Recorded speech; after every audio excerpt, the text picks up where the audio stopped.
Assalamualaikum warahmatullahi wabarakatuh. Waalaikumsalam warahmatullahi wabarakatuh.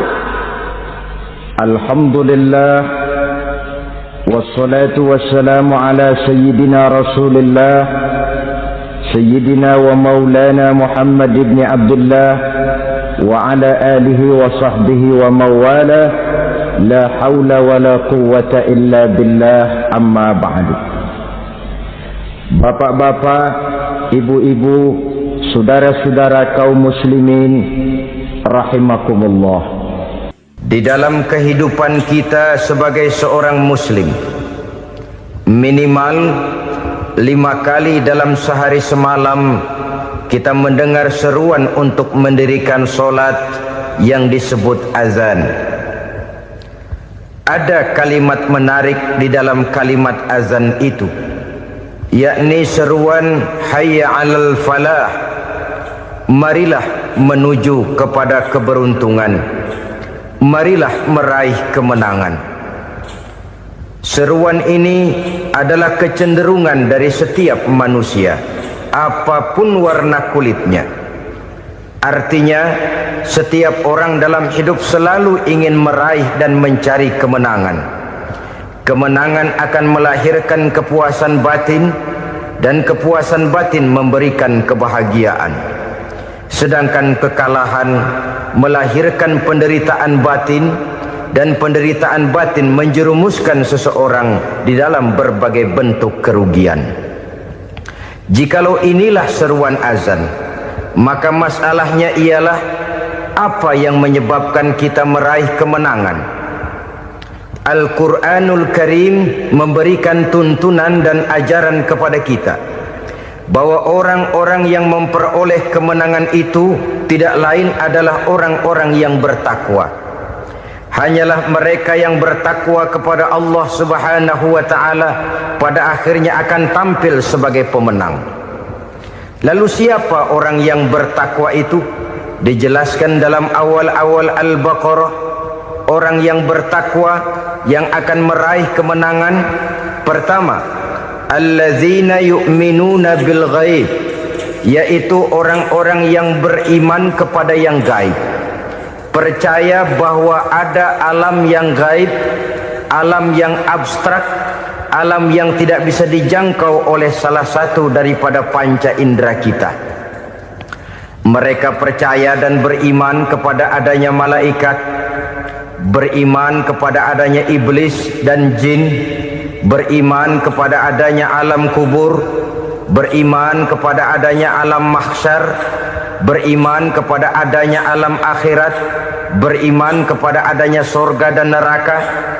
Beriman bukan cuma sekedar beriman dalam ucapan bibir saja, tetapi beriman yang nilai iman itu mampu mewarnai gerak dan gaya hidupnya. Iman yang meresap sampai ke tulang sumsum, kemudian memberikan dampak positif di dalam kehidupan manusia. Alam, kita tahu, adalah sesuatu yang selain Allah, dan Allah bukanlah alam.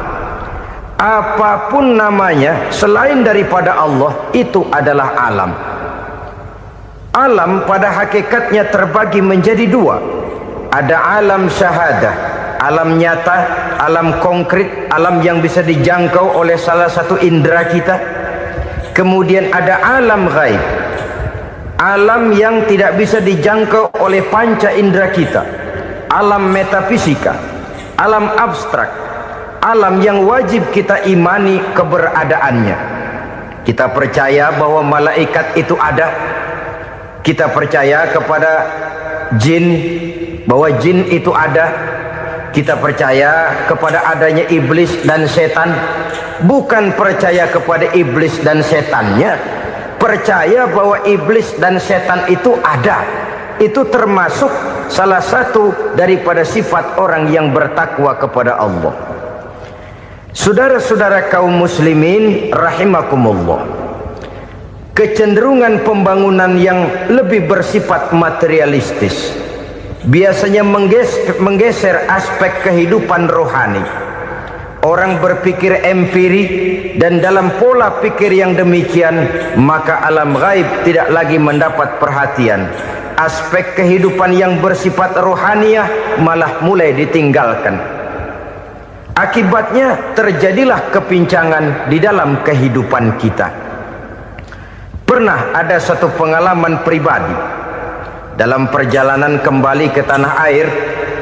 Dalam pesawat di sebelah kanan saya duduklah seorang Jerman namanya Heiner Simonsen.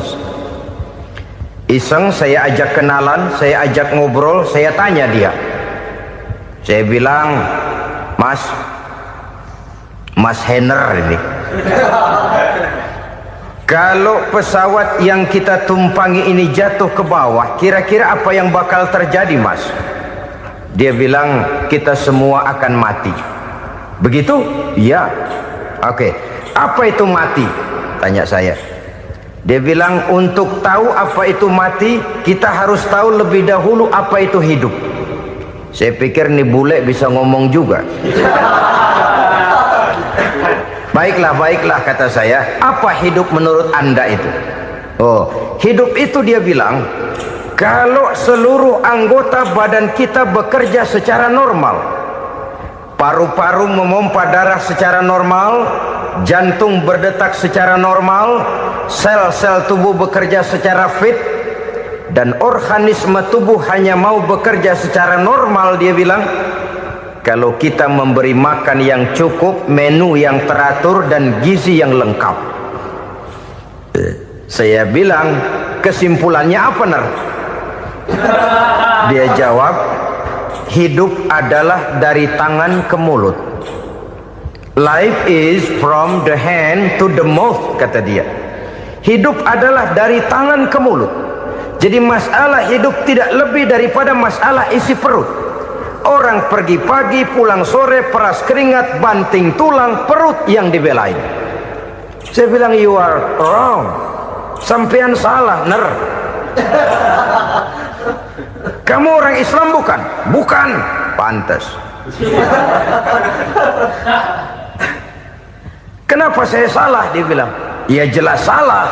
Salahnya di mana? Kamu ini manusia. Kalau hidup cuma dari tangan ke mulut, saya bilang, kambing di kampung saya juga begitu pikirannya, Ner. Itu kambing di kampung saya, asal perutnya kenyang, sudah hidup dia. Perkara besok bagaimana, lusa prospeknya macam mana, bulan depan ada apa, kambing nggak pernah mikir. Di kampung saya kambing juga pikirannya begitu. Kamu Kristen ya? Tadinya. Loh kok tadinya, lalu apa sekarang kamu ini? Dia bilang, sekarang saya netral. Saya tidak beragama, tapi saya percaya kepada Tuhan sebagai pencipta alam. Saya ingat benar dia bilang, I haven't any religious, but I believe to God as the creator of the world. Kenapa bisa netral begitu, Ner? Habis saya bingung katanya. Islam bilang Islam baik, Kristen bilang Kristen baik, Hindu Buddha bilang Hindu Buddha baik, semua agama baik. Saya netral sekalian, nggak beragama. Yang penting saya percaya kepada Tuhan. Saya bilang, Ner, kamu ini kayak orang mau beli celana, lalu bingung. Yang satu bilang Levi's bagus, yang satu bilang Blue Jean hebat, yang satu bilang Wool England hebat. Celana ini hebat, celana itu bagus, celana ini hebat. Semua celana bagus, kamu bingung. Akhirnya netral, tidak pakai celana. Itu juga salah. Saya pikir-pikir, kemudian saya melihat bahwa dua pola berpikir Heiner ini nampaknya sudah mulai menggejala di lingkungan masyarakat bangsa kita. Disadari atau tidak, secara jujur kita harus berkata, dua pola pemikiran Heiner ini mulai berkembang di tengah masyarakat bangsa kita. Pertama, pola pikir materialisme. Hidup adalah dari tangan ke mulut. Masalah hidup tidak lebih masalah isi perut. Itu yang perlu dibela, dan disitulah arti kehidupan. Pergi pagi, pulang sore, peras keringat, banting tulang untuk mempertahankan perut. Kalau sudah kemari cara orang berpikir, maka buat apa percaya kepada yang gaib? Untuk apa sholat, untuk apa puasa, untuk apa zakat, untuk apa menghadiri majelis taklim? Tanpa kepercayaan kepada yang gaib, hidup berjalan menurut alur empiris dan materialis. Kalau sudah ke sana cara orang berpikir, biasanya orang lalu cenderung menghalalkan segala cara. Hanyalah orang yang percaya bahwa akhirat ada, hanyalah orang yang percaya bahwa alam kubur itu ada, hanyalah orang yang percaya bahwa malaikat itu ada, hidupnya akan lebih terarah dan terkendali.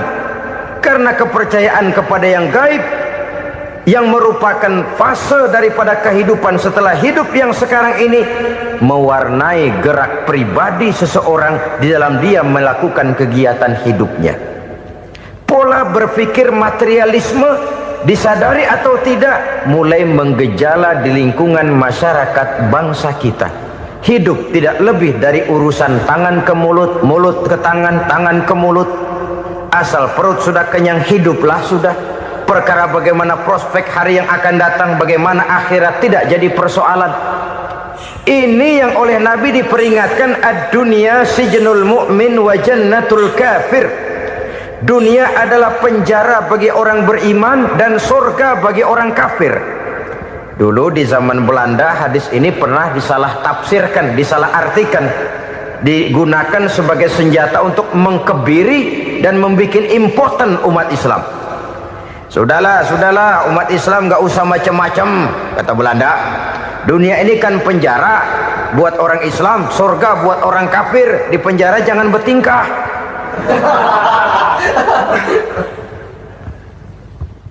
Pengertiannya tidak begitu.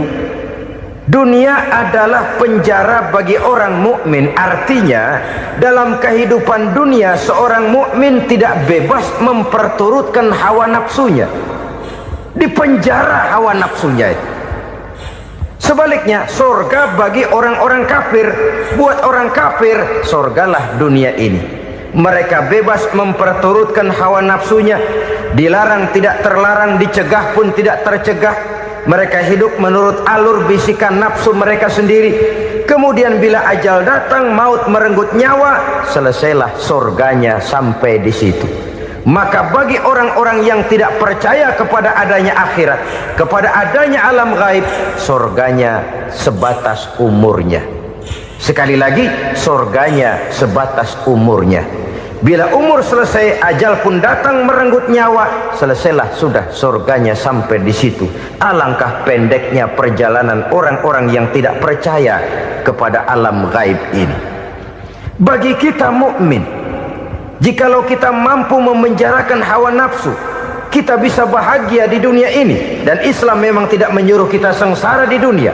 Raih dunia, kejar dunia, gapai dunia sebagai alat untuk mencapai kebahagiaan di akhirat nanti.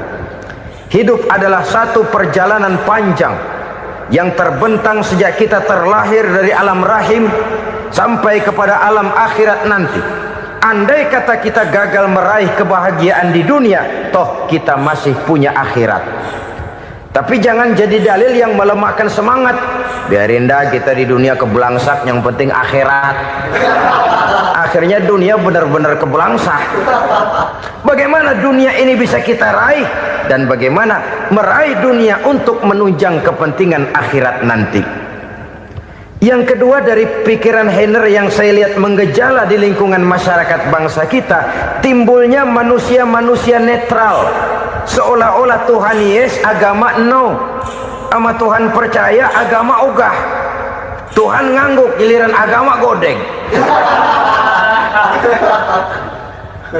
Padahal hampir dalam setiap ayat dalam Quran, kata-kata amanu biasanya bergandeng dengan wa amilus sholihat. Iman dan amal soleh. Ini sebagai isyarat Tuhan dan agama jangan pernah dipisah-pisah. Apabila kita bertuhan, maka kita harus beragama. Apabila kita beragama, maka agama itu harus bersumberkan dari Tuhan yang kita imani itu. Tidak mungkin kita pisah, Tuhan yes, agama no. Sama Tuhan percaya tapi agama bikin sendiri. Sembayangnya cukup bengong 2 jam madep ngulon.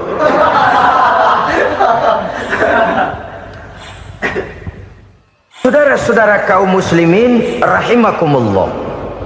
Jadi dengan demikian, agama yang kita akui merupakan unsur mutlak di dalam pembangunan sekarang ini, merupakan bagian dari kehidupan yang menuntun kita bahwa di balik alam nyata ini, di balik alam syahadah ini ada alam gaib.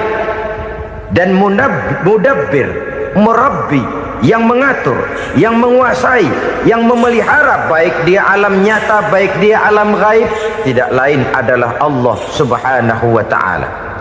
Di sana ada satu super power, satu maha kekuatan yang kita perlu bersandar kepadanya. Sebagai makhluk nyata yang hidup di alam nyata, berbuatlah secara nyata sebagaimana harusnya kita berbuat. Karena Islam jelas bukan agamanya orang pemalas. Islam jelas bukan agamanya orang yang mengajarkan setelah selesai sholat boleh duduk, nggelenggem ayam-ayam, ndelohom, menghitung bintang di langit sambil menunggu keajaiban. Tidak. Islam adalah agama yang mengajarkan apabila sholat sudah selesai kamu kerjakan, bertebaranlah di permukaan bumi, cari karunia Tuhanmu. Jangan hidup berpangku tangan menunggu keajaiban, karena hidup bukan undian. Jangan berharap untung besar tanpa mau peras keringat. Tapi di sebalik itu toh kita juga harus yakin bahwa di sisi usaha nyata yang kita lakukan ada satu super power, satu maha kekuatan gaib yang menentukan berhasil dan tidaknya usaha kita. Kepercayaan kepada hal semacam inilah yang mendorong kita untuk mempunyai sandaran vertikal, agar jikalau usaha ini berhasil, kita tidak lupa diri dan lupa daratan. Jikalau usaha ini gagal, kita tidak putus asa dan buruk sangka, tidak cupik pandangan dan sempit hati, tapi mampu melihat persoalan dengan kacamata putih sambil husnuzon kepada Allah Subhanahu wa ta'ala. Kita percaya malaikat itu ada yang namanya raqib dan atid, mengawasi gerak hidup kita sampai kepada gerak hati kita. Ini memberikan sugesti agar kita berhati-hati, tidak sejengkal tanah pun kita bisa berlindung dari pengawasan raqib dan atid. Ada munkar nakir yang akan menyoal kita di alam kubur. Ada malaikat Malik, penjaga neraka. Ada malaikat Ridwan yang menjaga surga. Kita percaya kepada adanya jin, kita percaya kepada adanya setan, iblis. Percaya kepada adanya, bukan mempercayai si setan, si iblis lalu menjadikannya sebagai teman. Tidak. Percaya bahwa mereka itu ada dan merupakan makhluk Allah yang gaib, yang diciptakan Allah Azza wa Jalla. Kepercayaan kepada alam gaib memberikan motivasi terhadap gerak lahir manusia, sehingga dengan motivasi kepercayaan kepada yang gaib, gerak lahir jadi lebih terarah, jadi lebih terpelihara. Pernah seseorang bertanya, "Pak, apakah adanya akhirat bisa dibuktikan secara ilmiah?" Saya bilang tidak bisa, tidak bisa. Kenapa? Karena yang berangkat nggak pernah pulang kembali lagi. Kalau dia pulang kemari bisa kita tanya bagaimana enak di sono. Cuma secara moral saya katakan, lebih beruntung orang yang percaya kepada akhirat daripada yang tidak. Sekarang saudara percaya akhirat ada, lalu saudara baik-baik di dunia, sholat, puasa, zakat, menolong orang lain, menebarkan kebajikan. Saudara mati, andai kata akhirat tidak ada, toh dalam hidup saudara sudah berbuat baik, paling tidak nama saudara akan dikenang sebagai orang baik. Sebaliknya, saudara percaya, kata saya, bahwa akhirat tidak ada, lalu hidup semau-maunya, tenggelam dalam maksiat dan munkarat, menentang Allah, tidak mau ruku dan sujud, lalu saudara mati, kemudian akhirat ada, ayo mau apa? Bekal tidak punya. Jadi secara moral lebih beruntung orang yang percaya kepada adanya akhirat daripada yang tidak percaya. Dan itu alam gaib yang tidak bisa dibuktikan secara eksat.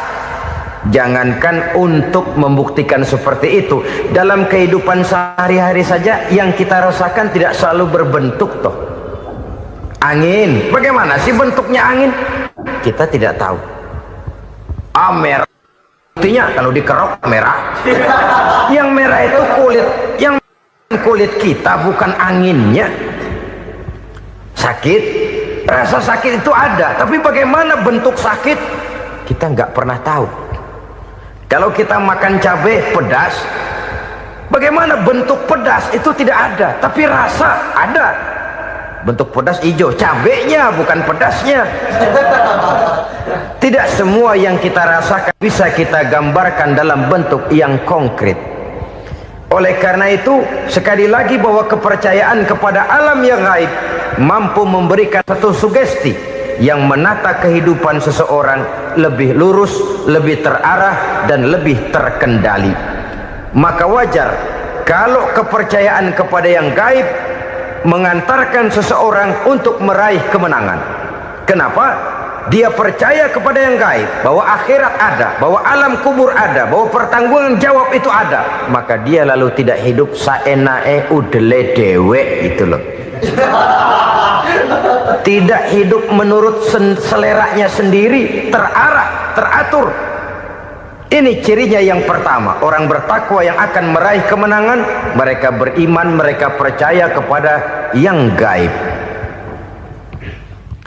Bahkan hal-hal konkret saja selalu berangkat dari yang gaib. Saudara-saudara, para remaja, para pemuda sekarang ini tidak pernah tahu toh siapa yang akan jadi teman hidup saudara. Kita bisa saja ngerancang, mentargetkan, tapi toh akhirnya yang namanya jodoh bukan kekuasaan kita.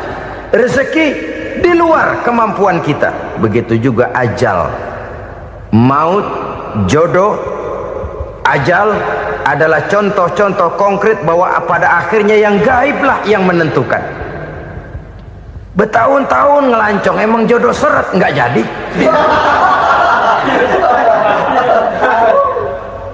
Begitu kenal baru setengah malam nginep ditangkap hansip kan. Hal-hal semacam itu kadang-kadang kita berpikir suuzon, gile, perempuannya cakep banget, lakinya rebek amat. Memang begitulah jodohnya. Memang begitulah jodohnya. Saudara hadirin ma'asyiral muslimin yang saya hormati, jadi hal-hal yang konkret saja kita yakini sepenuhnya ditentukan oleh satu superpower yang gaib itu tadi. Dari sanalah segala ketentuan itu berangkat dan kesanalah segalanya akan kembali. Maka kepercayaan kepada yang gaib meluruskan gerak hidup seseorang dan itu akan mengantarkan dia kepada meraih kemenangan. Satu. Yang kedua, wa yuqimuna shalah. Orang bertakwa yang akan meraih kemenangan itu adalah orang-orang yang mendirikan sholat. Kenapa sholat mengantarkan orang untuk meraih kemenangan? Yang jelas, inna sholata tanha anil fahsya'i wal munkar. Sholat mampu mencegah manusia dari perbuatan keji dan munkar. Banyak filsafat hidup yang terkandung di dalam sholat ini. Sejak kita wudhu sampai kita menghadap ke arah kiblat, sampai kita melakukan gerak-gerak sholat, bacaan-bacaan yang ada di dalam sholat, lalu sampai kepada mengucapkan salam. Banyak filsafat hidup yang terkandung di dalam sholat. Umpamanya saja, setelah takbiratul ihram mulai kita dengan sholat dalam posisi berdiri, diajarkan dalam kitab-kitab fikih agar kita melihat ke arah tempat sujud. Ini kan filsafat kehidupan. Kalau kamu sholat dalam posisi berdiri, lihat tempat sujud. Jangan sholat mata jelalatan, sebab nanti bisa mengurangi kekhusyuan. Jadi wajar kalau yang dikatakan bahwa yang paling afdol adalah shaf yang di depan. Kenapa? Secara harfiah pengertiannya akan lebih mengundang kekhusyuan. Kenapa? Kalau kita di shaf paling depan di masjid umpamanya paling banter kita lihat tembok. Tapi kalau kita soft di tengah atau di belakang, orang-orang di depan kita pun akan kelihatan. Yang bajunya loreng, yang bajunya genggang, yang bajunya macam-macam. Kita lihat, kadang-kadang kita pikirin, ada yang bajunya bolong. Kita sholat tapi dalam hati, nih orang bajunya robek yang nggak tahu apa. Ada saja hal-hal yang mengusik kekhusyuan kita. Oleh sebab itu diajarkan dalam posisi berdiri, lihat, arahkan pandangan matamu kepada tempat sujud. Ini kan filsafat kehidupan. Maksudnya apa? Kalau lagi diri, lihat dong tempat sujud. Kalau udah di atas, ingat dong sama yang bawah. Kalau sudah tinggi, ingat dong dari mana kamu berangkat. Kalau sudah berkuasa, bantu dong yang lemah. Kalau sudah kaya, santuni dong yang miskin. Kalau sudah alim, bimbing dong yang awam. Ini filsafat kehidupan. Dalam posisi berdiri, kau lihat tempat sujud. Ini akan melahirkan kepekaan sosial, di mana seseorang mau tahu kepada orang lainnya. Bagaimanapun kaya kita, tinggi pangkat dan jabatan kita, jikalau hidup hanya untuk kepentingan perut sendiri saja, rasanya belum membawa manfaat di dalam kehidupan kita. Tapi efek yang tertinggi sesungguhnya, sholat mencegah manusia dari perbuatan keji dan munkar. Perbuatan keji dan munkar, walaupun kelihatannya mendatangkan uang, membawa keuntungan, tapi itu keuntungan semu, keuntungan sementara. Dengan menipu orang lain kita bisa dapat untung, tapi tidak membawa berkah. Dan itu adalah kerugian besar dalam kehidupan kita. Maka untuk meraih kemenangan, harus dimulai dengan membentuk kepribadian yang tegar, memiliki sandaran vertikal yang langsung kepada Allah Subhanahu wa ta'ala. Dan itu hanya bisa kita tempuh melalui jalur ibadah formal yang sudah ditentukan Allah, yakni sholat yang 5 waktu. Untuk memperkuat itu, ada sholat-sholat sunnah, rawatib, nawafil, sebagai terminal-terminal kontrol cadangan untuk memelihara stabilitas temperatur batin di dalam kita berhubungan dengan zat yang maha gaib, yaitu Allah Subhanahu wa ta'ala. Orang sering bertanya, Pak, itu tetangga saya nggak sholat, duitnya nggak habis-habis, Pak. Nggak sholat tapi mobilnya tambah terus, nggak sholat tapi usahanya makin maju. Tapi di sisi lain ada orang yang rajin sholat, rezekinya butak bener. Anaknya mana kurus, mana korengan. Saudara hadirin ma'asyiral muslimin rahimakumullah, harus saya katakan bahwa sholat memang bukan untuk cari duit. Sholat adalah sandaran vertikal kita kepada Allah. Sedangkan soal rezeki itu berkaitan dengan sifat Allah maha pengasih dan maha penyayang. Allah maha pengasih, siapapun dikasih kalau mau usaha. Allah maha penyayang, tidak semua orang disayang oleh Allah Azza wa Jalla. Dan belum tentu banyak harta itu merupakan nikmat. Mungkin juga istidraj. Artinya istidraj itu dikasih tapi diambulin, kalau bahasa Betawinya itu. Dikasih tapi diambulin, itu bukan merupakan nikmat sesungguhnya, lebih merupakan azab dari Allah Subhanahu wa ta'ala.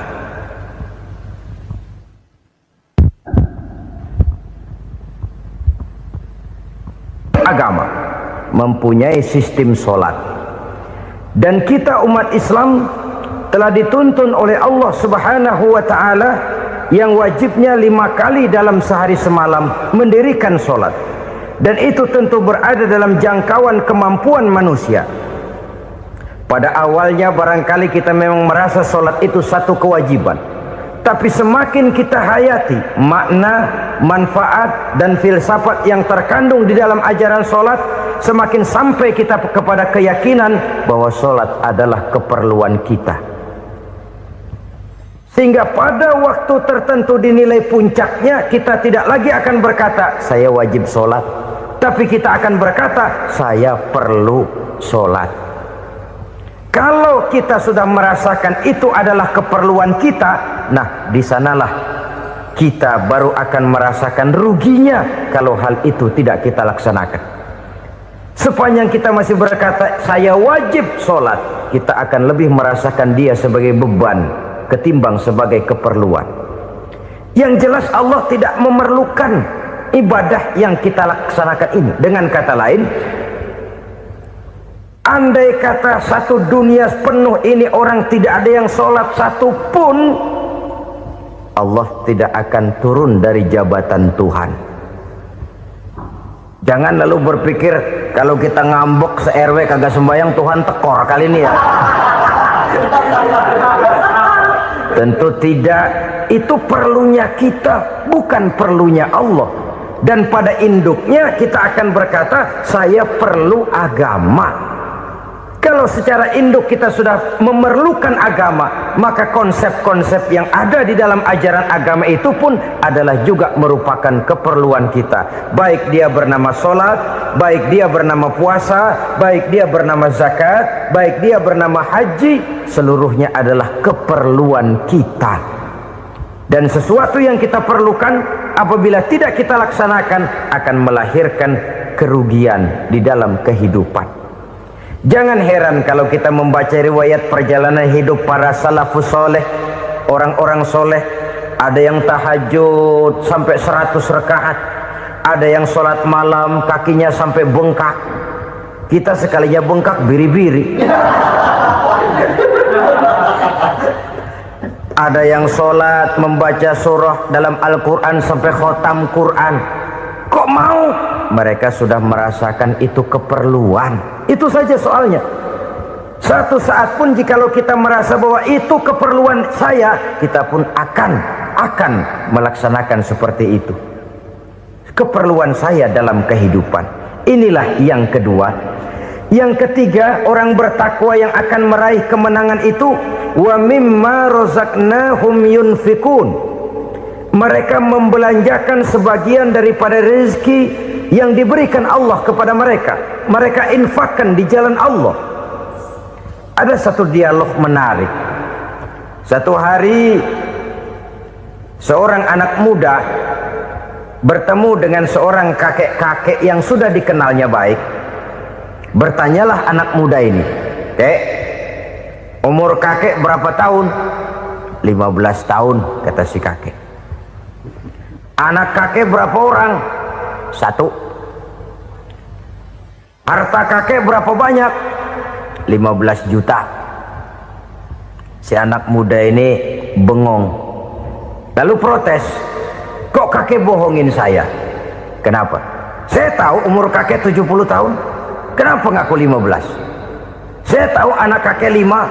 Kenapa bilang 1? Saya tahu kakek miliuner, miliaran uang kakek. Kenapa ngaku cuma 15 juta? Begini, kata si kakek tadi. Benar, umur saya 70 tahun. Tapi dari umur yang 70 tahun itu baru 15 tahun terakhir ini saya merasakan ibadah kepada Allah. Meninggalkan maksiat, jauh dari segala macam munkarat. Maka yang 15 tahun inilah yang benar-benar saya rasakan sebagai umur saya. Benar anak saya 5, tapi yang 4 susah diatur. Cuman 1 rasanya nih yang bakal jadi si buah hati belahan jantung pelanjut cerita penerus sejarah. Cuma 1 ini yang saya harapkan, yang akan jadi anak soleh, yang akan membuat saya menerima pensiunan pahala. Kalau yang 4 apek dah, nggak ada harapan. Yang 1 nyekek botol melulu. Oh begitu, iya. Lalu kenapa kakek bilang harta kakek cuma 15 juta padahal saya tahu kakek uangnya miliaran, depositonya banyak? Ya karena 15 juta itulah yang saya ingat yang pernah saya belanjakan di jalan Allah. Saya merasa itulah harta saya yang sebenarnya. Yang miliaran yang saya simpan di bank kelak kalau satu saat saya mati akan jadi rebutan di antara anak-anak saya. Iya kalau anak saya soleh kayak yang 1 ini. Kalau yang 4 tadi udah tulen dia bakal berantem dah berebut tuh. Jadi 15 juta yang saya belanjakan di jalan Allah inilah yang saya merasakan benar-benar harta saya yang sesungguhnya. Dialog ini patut menjadi bahan renungan kita bersama. Diberikan kita umur 40, 50, 60, 70, 80. Berapa tahun dari umur yang diberikan itu yang jalan mulus, yang kita gunakan untuk melaksanakan ibadah? Banyak harta kita simpan di bank, di lemari, di dompet, di tas. Tapi berapa yang sudah kita depositokan di jalan Allah yang akan menemani kita di hari kita kembali nanti? Maka orang bertakwa yang akan meraih kemenangan, wa mimma razaqnahum yunfikun, mereka membelanjakan sebagian dari rezeki yang diberikan Allah di jalan Allah subhanahu wa ta'ala. Ma'asyiral muslimin rahimakumullah, zahirnya memang kita memberikan kepada orang lain, tapi hakikatnya kita menyimpan untuk diri kita sendiri. Kita memberikan kepada yatim piatu 25.000. Zahirnya kita memberikan si yatim, hakikatnya kan kita cuma nyimpan. Saya berikan, titip kepadamu, ini untuk saya di akhirat. Kau boleh belikan baju, kau boleh belikan untukmu makan, kau boleh bayarkan sekolahmu. Ini untuk saya. Hakikatnya kita nyumbang masjid 1 juta, zahirnya kita berikan kepada panitia masjid, tapi hakikatnya kan cuma titip. Titip 1 juta ya, untuk saya di alam kubur nanti. Silahkan kau boleh belikan semen, ini uang, belikan besi, belikan pasir. Saya cuma sekedar titip untuk kepentingan saya. Hakikatnya kita cuma sekedar menitip. Sebagaimanapun pada hakikatnya, apapun yang kita miliki dalam kehidupan kan cuma sekedar hak guna pakai, bukan hak milik mutlak. Harta kita, rumah kita, kendaraan kita, kebun kita, pabrik kita, hak guna pakai saja. Hak milik mutlak cuma untuk Allah subhanahu wa ta'ala. Saudara-saudara kaum muslimin rahimakumullah, ini yang ketiga. Kemudian yang keempat, orang-orang bertakwa yang akan meraih kemenangan,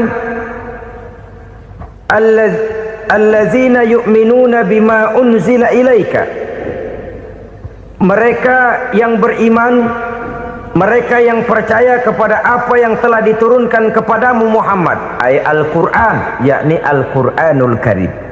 Setelah percaya kepada yang gaib, mendirikan solat, kemudian menginfakkan sebagian dari rezeki yang diberikan Allah, mereka juga lalu percaya kepada yang diturunkan terhadap Nabi, yaitu tidak lain Al-Quranul Karim. Sekali lagi di sini, percaya bukan hanya sekedar percaya saja, tetapi percaya lalu menjadikan Al-Quran itu sebagai pedoman hidup. Sebab memang Al-Quran itu adalah GBHM, garis-garis besar haluan muslim. Apa yang harus kita lakukan, apa yang harus tidak kita lakukan, bagaimana mestinya kita bertingkah laku dan berbuat, seluruhnya tercantum di dalam Al-Quranul Karim. Itu sebabnya ketika satu hari Aisyah ditanya bagaimana akhlak Rasul, beliau menjawab, kana Rasulullah sallallahu alaihi wasallam khuluquhul Quran. Akhlak daripada Rasulullah tidak lain adalah Al-Quran. Jawaban simpel ini memberikan gambaran bahwa keseluruhan daripada konsepsi Quran sudah diterjemahkan dalam kehidupan Rasulullah sallallahu alaihi wasallam. Karena kita tahu akhlak adalah keseluruhan dari gerak hidup manusia, sejak ia berpribadi, berumah tangga, bertetangga, bermasyarakat, sampai kepada berbangsa dan bernegara. Al-Quran tetap memberikan sentuhan nilainya. Oleh karenanya, orang-orang yang bertakwa adalah orang-orang yang menjadikan Al-Quran sebagai pedoman dalam kehidupannya. Dan kita yakini Al-Quran diturunkan kepada Nabi Muhammad bukan merupakan produk Nabi Muhammad. Isi dan redaksinya langsung dari Allah subhanahu wa ta'ala.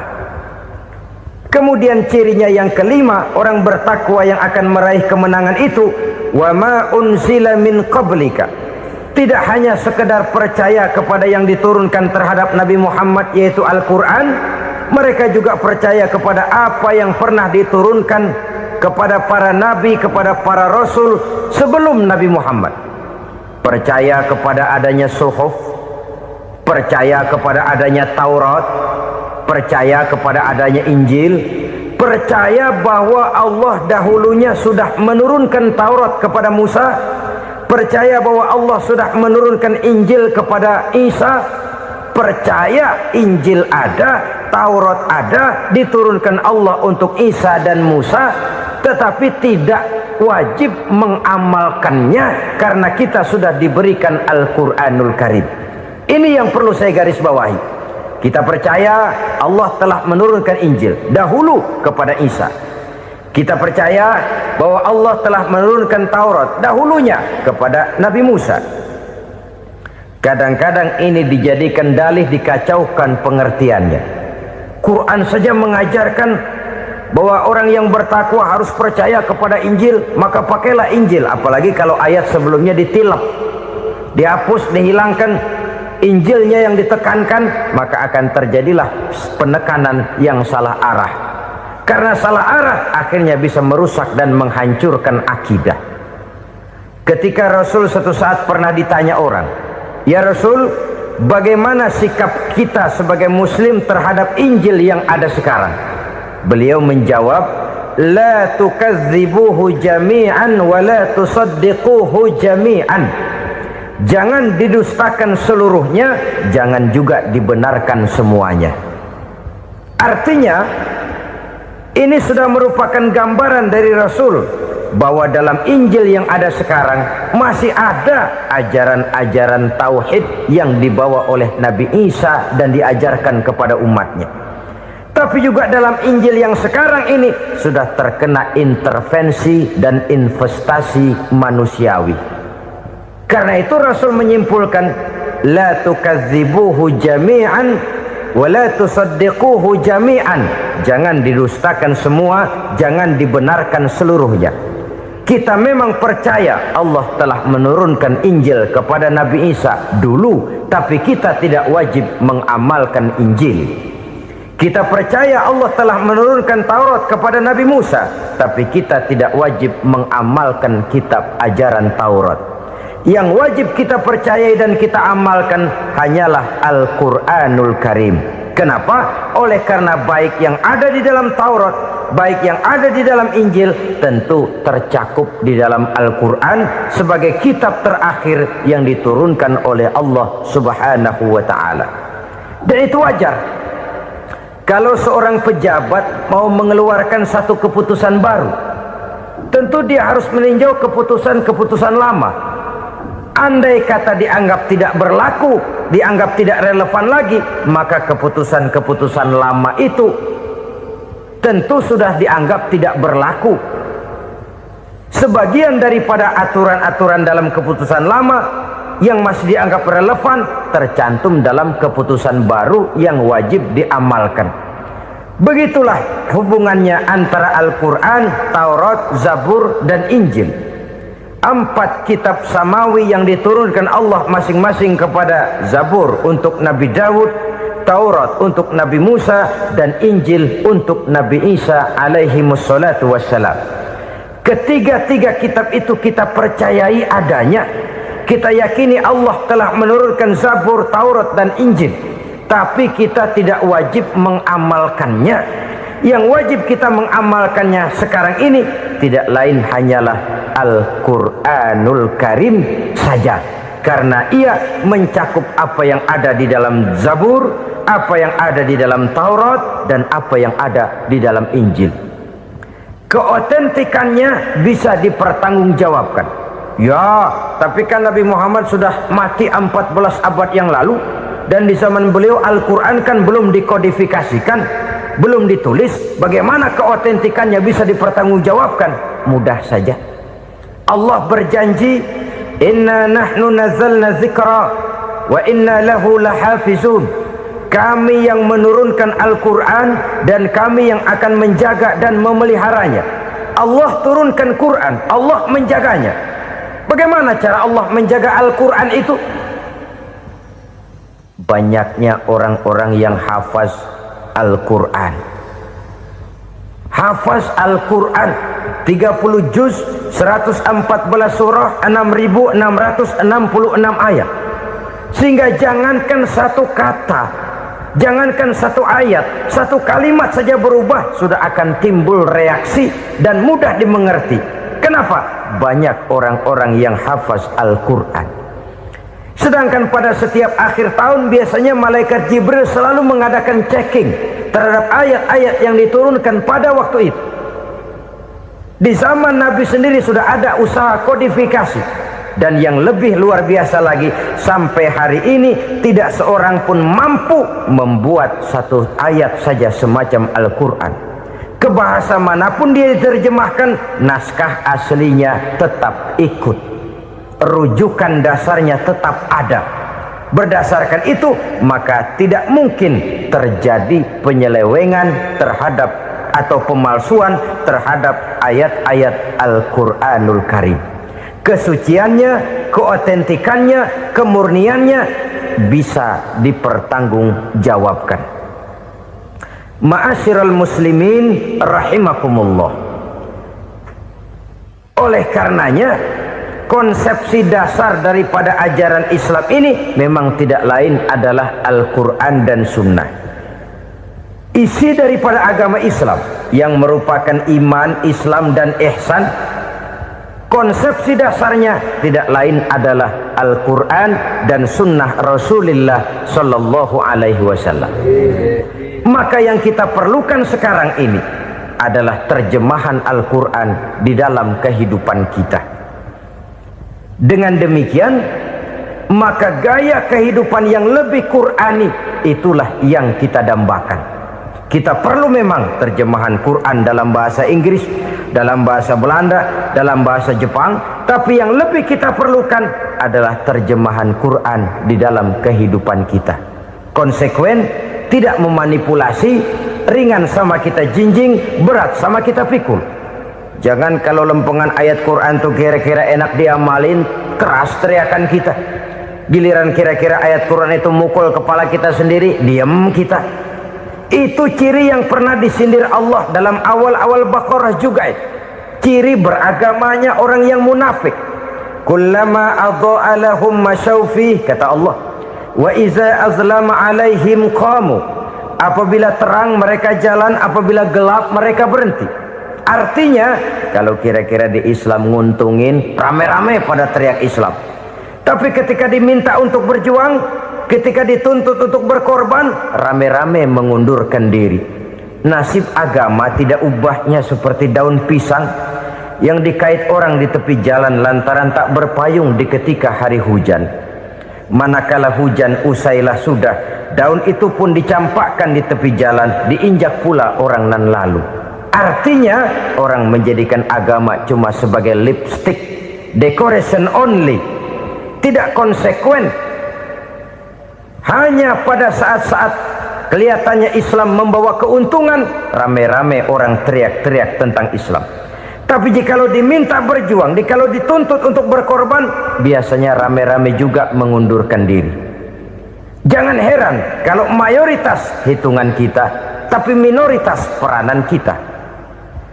Kuantitas kita dalam jumlah, tapi dalam kualitas kita lebih sering jadi penonton daripada jadi pemain. Padahal itu sangat tidak boleh terjadi. Umat Islam di Indonesia harus bangkit. Umat Islam di Indonesia harus sadar akan keberadaannya. Tidak boleh hanya jadi penonton berpangku tangan, karena memang agama kita juga mengajarkan untuk konsekuen di dalam menjabarkan ajaran-ajaran daripada agama kita. Kita sering menjadi jatuh menjadi umat yang lemah oleh karena kita ini tidak pandai menggalang kebersamaan yang diakibatkan tidak konsekuennya kita. Diistilahkan bahwa umat Islam di dalam menggalang kebersamaannya itu harus seperti orang main sepak bola. Saudara-saudara kan tahu orang main sepak bola itu. Orang main sepak bola, kalau pertandingan belum dimulai sih silakan saja kumpul di luar lapangan, atur strategi yang baik. Tapi kalau pertandingan sudah dimulai, turun ke lapangan hijau, jangan kumpul terus. Ada sepak bola gotong royong. mundur rame-rame, depan ke depan kumpul melulu mainnya. Kalah. Orang main sepak bola itu ya harus ada penyerang tengah, harus ada penjaga gawang, harus ada strikernya, harus ada kiri luarnya, kanan dalamnya yang jadi backnya. Posisi boleh bermacam-macam, tapi yang penting saling ngoper untuk menggolkan gawang lawan. Begitulah umat Islam ini. Boleh ada yang jadi pejabat, boleh ada yang jadi pengusaha, boleh ada yang jadi petani, silakan ada yang jadi seniman, ada yang jadi penyair, ada yang jadi artis sekalipun. Tapi kalau sudah berhasil menguasai bola, jangan lupa operannya. Operan itu yang langka. Kita ini muslim kadang-kadang kalau sudah memegang menguasai bola, kalau belum mau mampus, belum mau ngoper. Nanti kalau sudah nggak punya bola, baru mau ngoper.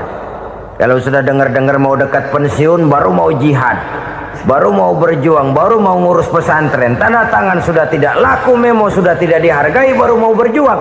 Kemarin kemana mas? Kita tidak pandai memanfaatkan posisi. Dengan kata lain, kalau kembali kepada persoalan kita, konsekuensi kita terhadap agama yang kita anut ini belum ideal. Kita masih lebih sering berislam ini pada saat-saat yang menurut perhitungan kita membawa keuntungan.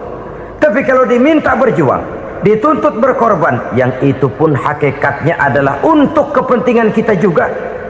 Allah tidak pernah menuntut kita untuk jihad bagi kepentingan Allah, itu tidak. Berjuang menegakkan agama Allah, apakah untuk kepentingan Allah? Tidak. Untuk kepentingan kita. Sebab nilai-nilai jihad itu pada akhirnya akan membawa kita kepada satu kebahagiaan. Setidaknya kalau tidak di dunia, tentu di akhirat sebagai syahid. Oleh karena itu, pada bagian akhir ini saya ingin mengajak, marilah kita konsekuen. Sekali kita berkitabkan Al-Quranul Karim, mari dia kita jadikan pedoman. Jangan cuma kita jadikan sebagai penghias dinding, pelengkap rumah, bahwa di rumah kita ada Al-Quran, tapi yang baca kecoa. Habis pada bolong tuh Quran. Yang penting kan punya Quran. Ditaruh di pintu rumah. Biar apa? Biar kuntilanak kagak masuk katanya. Ya apa itu nasib Quran? Cuma kerjanya jaga pintu, ngusir kuntilanak, ngusir memedi. Bagaimana kita hidup menurut tuntunan Al-Quran? Kadang-kadang tidak pernah menjadi masalah bagi kita. Maka bagaimanakah Al-Quran akan mungkin membawa keberkahan dalam hidup kalau ajarannya kita injak-injak dalam keseharian kita? Mewujudkan gaya hidup yang lebih Qurani, itulah yang akan kita rintis di dalam kehidupan kita, bertahap, step by step, menurut kemampuan yang ada pada kita. Jika jalan ini tidak bisa kita selesaikan, percayalah akan ada generasi penerus yang akan melanjutkan usaha dan cita-cita mulia itu. Jadi percaya kepada Taurat, percaya kepada Injil, sekedar percaya Allah dahulunya sudah menurunkan itu, tapi kita tidak wajib mengamalkannya. Kenapa? Generasi Injil masa berlakunya sudah kedaluarsa. Taurat masa berlakunya sudah kedaluarsa. Injil pernah berlaku untuk orang Nasrani di zaman Nabi Isa. Taurat pernah berlaku untuk orang Yahudi di zaman Nabi Musa. Setelah generasinya berlalu, datang Rasul penutup yang membawa Al-Quranul Karim. Maka Al-Quran itulah yang berlaku menjadi pedoman sampai hari akhir nanti. Jangan jauh dari Al-Quran, karena apabila ini kita lakukan, maka kita akan kembali kepada satu gaya hidup yang jauh dari tuntunan agama, dan itu artinya kita akan semakin jauh untuk meraih kemenangan. Saudara-saudara kaum muslimin rahimakumullah, yang keenam, yang terakhir, orang-orang bertakwa yang akan meraih kemenangan itu wabil akhirati hum yuqinun. Mereka percaya, mereka yakin seyakin-yakinnya akan adanya hari akhir, di mana seseorang akan mempertanggungjawabkan seluruh perbuatannya di dalam hidup ini. Dan tidak ada satu perbuatan yang bagaimana kecilnya sekalipun yang tersembunyi dalam pandangan manusia yang tidak akan dibukakan persoalannya di mahkamah Qadi Rabbul Jalil di akhirat nanti. Itulah sebabnya maka percaya kepada akhirat disebut secara khusus. Padahal di awal tadi sudah dijelaskan yu'minuna bil ghaib, percaya kepada alam gaib, dan alam gaib ini termasuk akhirat. Kenapa pada bagian akhir disebut lagi akhirat? Karena ternyata bahwa kepercayaan kepada adanya akhirat merupakan induk dari kepercayaan terhadap adanya malaikat, setan, jin dan lain sebagainya, dan akan lebih memberikan sugesti dalam kehidupan manusia untuk meluruskan gerak hidupnya. Jikalau satu saat tergerak hati akan berbuat kejahatan, ingin mencuri, sadarlah, awas ada akhirat.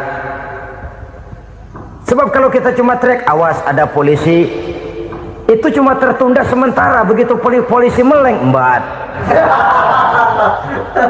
Kalau kita ingin berbuat jahat cuma berteriak awas ada hansip, cuma sementara ketika hansip itu ada. Tapi kalau ceritanya awas ada akhirat, mau menyeleweng awas ada akhirat, mau berjudi awas ada akhirat, mau mencuri awas ada akhirat. Keyakinan yang akan meluruskan gerak hidup manusia sehingga gerak itu jadi lebih terarah dan terkontrol, tidak merugikan baik diri sendiri, lebih-lebih orang lain. Ternyata bahwa kepercayaan kepadanya adanya hari akhirat sanggup menjadi sumber daya kontrol dari kehidupan manusia, sehingga ia tidak terjebak dalam perbuatan maksiat dan munkarat. Saudara-saudara kaum muslimin, inilah saja yang kita bicarakan pada pertemuan kali ini. Semoga Allah subhanahu wa ta'ala memberikan kekuatan zahir dan batin kepada kita untuk dapat meraih kemenangan dengan beriman kepada yang gaib, mendirikan solat, membelanjakan sebagian dari rezeki yang diberikan Allah, percaya kepada Al-Quran, beriman kepada kitab-kitab yang diturunkan sebelum Al-Quran, lalu meyakini adanya hari akhirat. Terima kasih.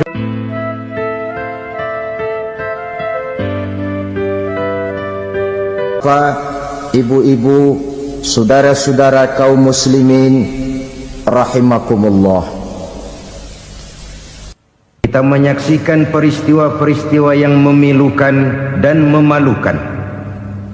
PHK terjadi di mana-mana. Pengangguran meningkat, harga-harga membumbung tinggi, daya beli rakyat semakin lemah. Sementara di bidang politik, kejadian-kejadian memberikan indikasi bahwa persatuan dan kesatuan kita sebagai bangsa dewasa ini tengah berada dalam ujian yang berat. Pada jumpa kita kali ini, tanpa bermaksud untuk mencari kambing hitam dari bencana yang kita hadapi, saya ingin menyampaikan sebuah hadis yang diriwayatkan oleh Imam At-Tabarani dari Ibnu Abbas, bahwa Rasulullah sallallahu alaihi wasallam bersabda, khamsun bi khamsin, ada 5 perkara yang dapat menimbulkan 5 macam bencana. Mari kita renungi hadis ini satu demi satu sebagai bahan introspeksi buat kita semua dalam menghadapi bencana yang tengah berlaku sekarang ini. Yang pertama, ma naqasa qaumul ahda illa sullita alaihim aduwwuhum. Apabila suatu kaum sudah mengingkari janjinya, maka mereka pun akan dikuasai oleh musuh-musuh mereka. Sederhana saja nampak kalimat dalam hadis ini. Apabila orang sudah mengingkari janji, mereka akan dikuasai oleh musuh-musuh mereka sendiri. Dan musuh kita yang paling utama saat ini adalah kemiskinan dan kebodohan. Kenapa itu terjadi? Karena kita mengingkari janji kita sendiri. Di saat awal-awal berdirinya Orde Baru, kita pernah berjanji untuk melaksanakan Pancasila dan Undang-Undang Dasar 45 secara murni dan konsekuen. Kita berjanji bahwa kita akan menegakkan pemerintah yang bersih dan berwibawa. Itu semua pada permulaannya.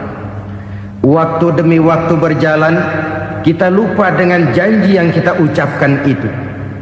Ketuhanan yang Maha Esa kita ucapkan, tapi kesetanan yang luar biasa yang kita lakukan. Kemanusiaan yang adil dan beradab yang kita dengungkan, tetapi kemanusiaan zalim dan biadab yang kita praktekkan. Sederhana saja saudara, hampir setiap pejabat pada posisi-posisi kunci, di awal-awal ia memangku jabatan itu, biasanya ia mengucapkan sumpah dengan lafaz demi Allah, bahwa dalam melaksanakan jabatan ini saya tidak akan menerima hadiah atau pemberian dalam bentuk apapun. Itu pada permulaannya. Lama-lama rupanya hadiah itu asik juga, mulai diterima. Lama-lama dirasa kurang, mulai menagih. Dan akhirnya terjadilah praktek yang disebut suap menyuap, semir menyemir, dan lain sebagainya. Kalau ini sudah menjadi kenyataan, bagaimana kita mau menegakkan pemerintah yang bersih dan berwibawa? Undang-Undang Dasar 45 menyatakan bahwa bumi, air, dan seluruh kekayaan negara dikelola oleh negara bagi sebesar-besar kemakmuran rakyat. Yang terjadi adalah bahwa kita merasa mewakili rakyat untuk menikmati harta dan kekayaan negara, sehingga rakyat banyak tidak bisa ikut menikmatinya. Menumpuklah harta itu sehingga terjadilah pepatah, gunung ditimbun, sumur digali. Yang kaya semakin kaya, yang miskin semakin terpuruk. Kita ingkar dengan janji yang kita ucapkan di awal-awal kita bergerak. Kita ingkar dengan janji pada saat kita mengatakannya dengan menyebut nama Allah, dengan mempertaruhkan nama Tuhan, sehingga pada akhirnya jabatan pun mengalami tender. Sudah menjadi rahasia umum, orang mau jadi lurah mesti mengeluarkan uang, mau jadi camat mesti mengeluarkan uang, mau jadi wali kota, bupati, bahkan gubernur, itu ada pasarannya. Secara logika, kalau orang memperoleh satu jabatan karena banyak mengeluarkan uang, tentu pada saat ia mengeluarkan uang, ia sudah punya pemikiran, modal pasti pulang, modal pasti kembali. Kalau orang memperoleh suatu jabatan karena banyak mengeluarkan uang, maka langkah pertama yang dia lakukan setelah memangku jabatan itu ialah bagaimana uang bisa kembali, bagaimana modal bisa pulang. Kalau modal sudah pulang, pikiran berikutnya bagaimana supaya dapat untung. Lalu kapan mau bekerja untuk kepentingan rakyat? Itu nomor 18. Kemudian kalau ada proyek-proyek besar, pertanyaannya ialah bukan apakah proyek ini bermanfaat bagi rakyat, apakah proyek ini layak untuk diteruskan, tetapi yang jadi pertanyaan paling utama ialah bagian saya berapa duit dari proyek ini. Kita bisa lihat proyek, mega proyek lahan 1 juta hektar di Kalimantan Tengah, triliunan rupiah, dan proyek itu gagal. SD Impres bulan ini diresmikan, bulan depan retak. Jembatan-jembatan bulan ini gunting pita, bulan depan runtuh. Kita ingkar dengan janji. Kita berkata kita bekerja untuk kepentingan rakyat, tapi kita tidak pernah mengenal rakyat itu.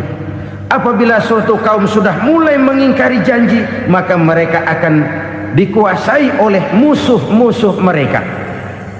Akibatnya tersusunlah barisan-barisan sakit hati yang makin lama makin menjadi bola salju, menggelinding membesar, dan kemudian terjadilah hal-hal yang tidak kita inginkan lagi. Apabila suatu kaum sudah mengingkari janji, maka mereka akan dikuasai oleh musuh-musuh mereka. Ini penyebab bencana yang pertama. Kita tidak konsekuen. Tadinya kita dengan lantang teriak-teriak berantas korupsi, ganyang korupsi. Pada waktu kita belum mendapat kesempatan. Setelah kita naik punya kesempatan, rupanya korupsi enak juga dirasa. Terjadi pergeseran nilai, orang luntur kehilangan idealisme awal. Lalu untuk menghibur diri, menutup kesalahan, kita gunakanlah pepatah bahwa tidak ada gading yang tak retak, bahwa kita harus mikul dhuwur mendem jero.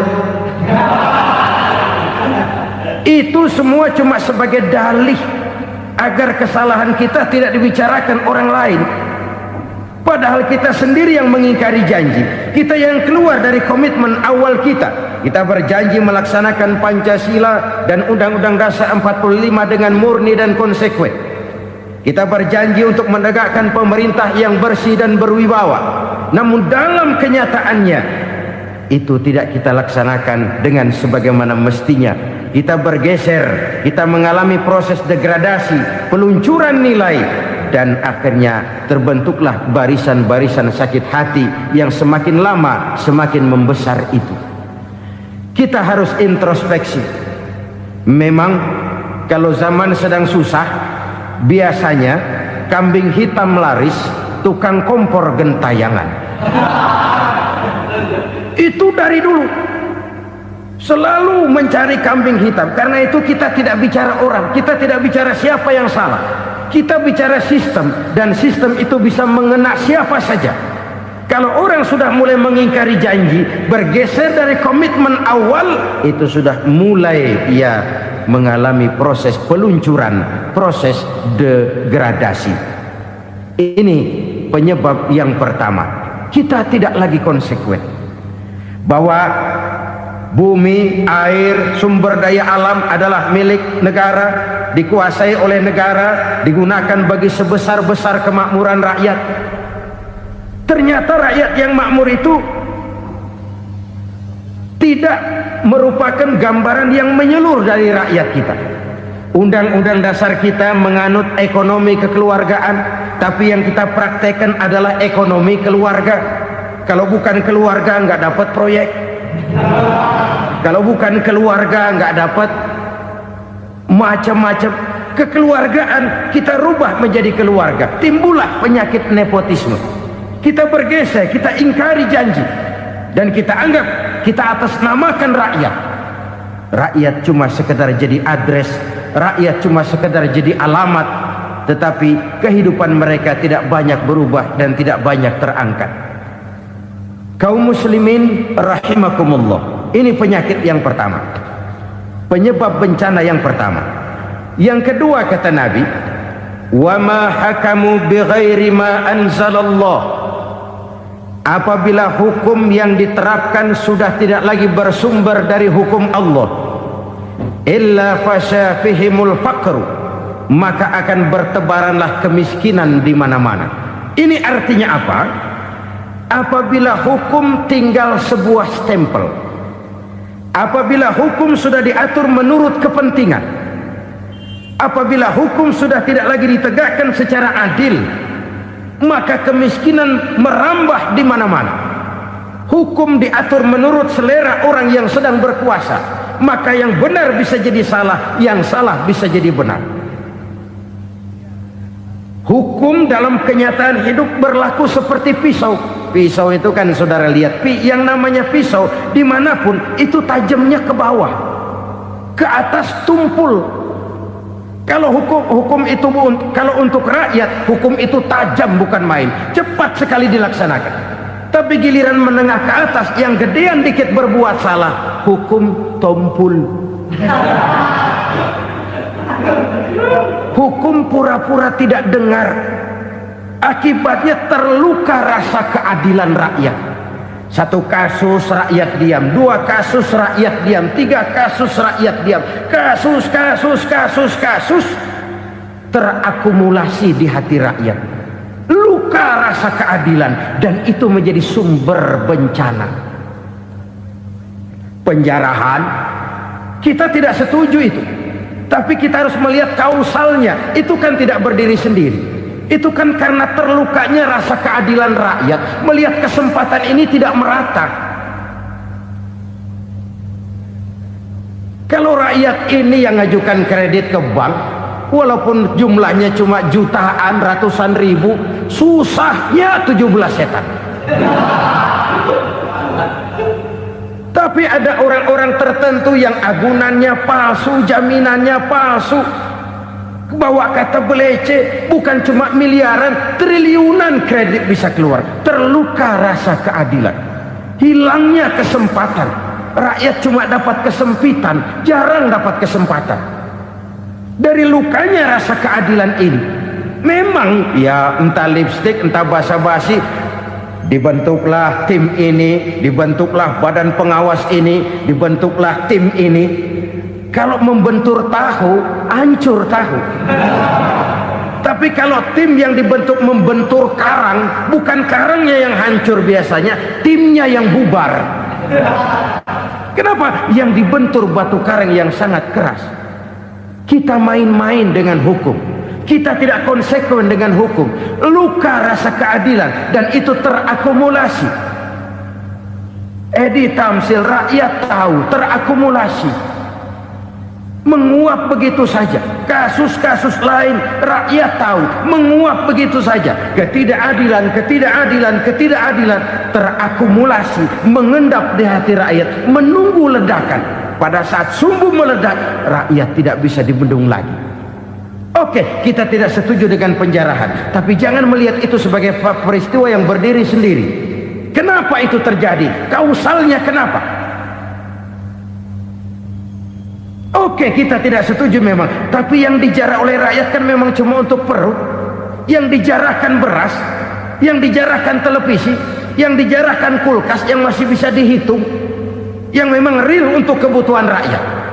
Penjara-penjara berdasi kepala botak yang menguras uang rakyat habis-habisan, enak saja melenggang dalam kehidupan ini. Makin terluka rasa keadilan rakyat. Apabila hukum yang diterapkan sudah menyimpang dari keadilan yang diajarkan Allah, fasyafihimul fakru, bertebaranlah kemiskinan. Aneh, memalukan, memilukan. Sebuah negara agraris yang katanya pulaunya hijau royo-royo, Gemari Palau Jenawi Toto Tentem Kertora Harjo, yang tahun 93 pernah mendapat penghargaan dari FAO, Badan Pangan Sedunia, sebagai negara yang berhasil dalam swasembada pangan.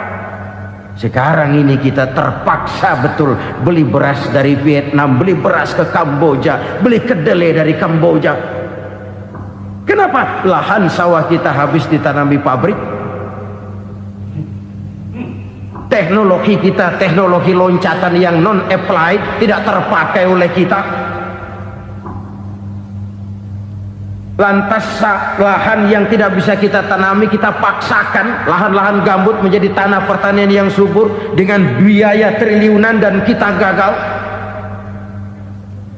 Kita cari jarum dan kapak, hilang.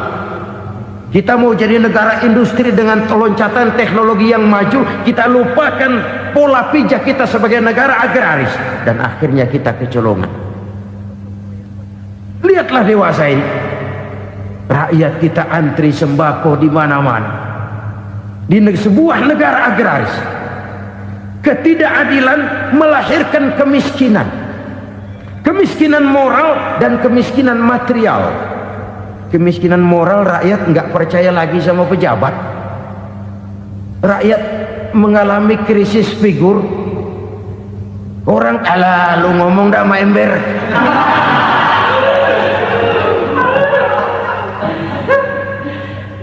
Penataran yang menghabiskan biaya miliaran itu melahirkan pejabat-pejabat korup. Pengawasan yang menghabiskan biaya miliaran itu ternyata impoten, mandul. Kemiskinan moral.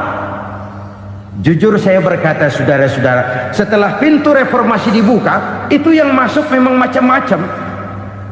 Ada yang memang punya tujuan murni, konsekuen, dan punya konsep. Ada yang nunggu di tikungan, begitu mobil lewat nyamber pintu, berangkat ikut reformasi. Ada yang memanfaatkan momentum mumpung untuk nyampein unek-unek, ngerti enggak, pokoknya ngomong. Sehingga keadaan semakin rancu, kebingungan semakin menjadi-jadi, masalah yang paling urgen tidak terselesaikan. Sekarang ini orang berpikir mendingan jadi pala ular daripada jadi buntut macan. Buntut macan memang hebat macan, tapi kalau buntutnya cuma ugel-ugel di belakang buat apa? Mendingan jadi pala ular kecil juga nyaplok. Artinya ya biar kecil juga kalau punya partai kan gagah. Lalu rame-rame bikin partai kayak bikin arisan. Orang makin mengalami dislokasi. Semua mau jadi pahlawan, semua mau nomor satu, semua ngomong. Iya kalau bidangnya, kalau bukan makin rancu. Marilah lewat kesempatan ini saya mengajak kita untuk tahu diri. Biarkan politisi ngomong politik, biarkan ekonom menata ekonomi, biarkan praktisi bicara soal hukum, biarkan rakyat munajat, istighfar, mohon pertolongan Allah. Tahu diri kita. Kalau memang ayam, kukuruyuk aja dah. Kalau memang kucing, ayo ngeong. Kalau kambing, silahkan ngembe. Udah tahu ayam, ngeong bunyinya. Suaranya palas, orang nggak ngerti, bingung, makin menjadi-jadi. Ibarat kesebelasan sepak bola bangsa kita sekarang ini, rame-rame mau bikin gol, kiper ikut nyerang sekarang. Memilukan dan bahkan memalukan. Wa ma hakamu bighairi ma anzalallah illa fasyafihimul fakru. Kalau hukum yang diterapkan sudah menyimpang dari keadilan yang diajarkan Allah, bertebaranlah kemiskinan di mana-mana. Coba sekarang ini yang punya duit bingung, apalagi yang kagak punya duit. Yang pengusaha gede ngeluh, apalagi yang pengusaha pas-pasan. Yang kagak punya beras, yang punya beras saja masih bingung, apalagi yang nggak punya beras. Ini sudah demikian merata. Dulu kita kagum mendengar konglomerat kelas buadah, kelas-kelas yang seakan-akan cuma ada dalam khayalan mereka, punya kekayaan miliaran dolar, triliunan. Sudahlah, seolah-olah nggak terjangkau sama kita. Weh, ternyata yang gede-gede itu juga gede utangnya. Dan rontok satu demi satu. Ternyata rakyat selama ini cuma dialamatkan, cuma dijadikan address. Rakyat yang tidak banyak ngerti persoalan ini harus menanggung hidup ini begini berat, harus menanggung beban hidup ini begini tinggi. Daya beli semakin lemah, semakin terpuruk dan terpuruk, sedang keadaan belum juga banyak berubah. Yang hutang sama luar negeri itu kan bukan rakyat kecil, Ciano. Yang banyak nyimpen dolar juga kan Ciano. Rakyat kecil bocah kampung mah jangankan nyimpen dolar, ngelihat juga tumben. Kemana kita mesti bercermin? Sekali lagi saya mengatakan maaf, kita tidak bermaksud mencari kambing hitam. Karena itu kita tidak bicara orang, kita bicara sistem, kita bicara keadaan. Beginilah yang dikatakan Nabi, penyebab timbulnya bencana, hukum yang ditegakkan tidak lagi berorientasi kepada keadilan, tapi berorientasi kepada kepentingan. Akhirnya bentuk hukum seperti pisau, tajam ke bawah, tumpul ke atas. Hukum cuma buat rakyat kecil, tetapi kelompok menengah ke atas kadang-kadang kebal dari perlakuan hukum.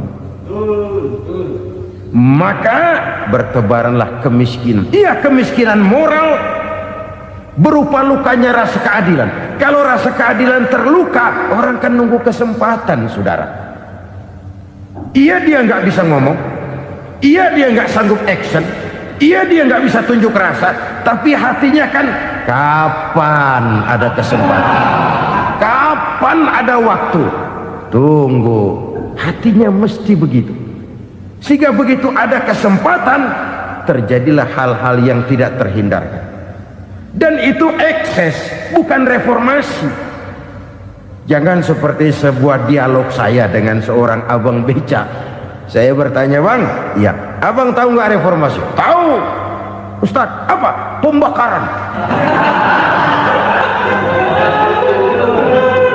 Terus penjarahan, lalu perkosaan.